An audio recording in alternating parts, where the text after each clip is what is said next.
దేవుని రాజ్య సువార్త కొరకు ఈరోజు అనేక మంది దైవజనులు వారి ప్రాణాన్ని పెట్టగలుగుతున్నారంటే దాని అర్థం ప్రాణము కంటే కూడా దేవుని రాజ్య సువార్త ప్రకటించడం అనేది చాలా విలువైనది.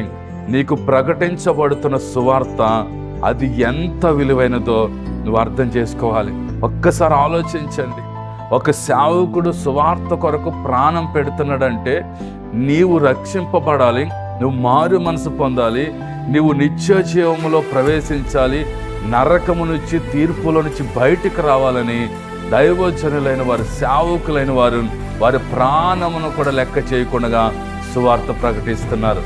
కాబట్టి ఏ ఒక్కరు నరకానికి పోకూడదు, ఏ ఒక్కరు నాశనం అయిపోకూడదు. కానీ అందరూ కూడా దేవుని యొక్క సంకల్పములో మరి అందరూ కూడా రక్షింపబడి మారు మనసు పొంది పరలోక రాజ్యమునకు చేరాలన్నది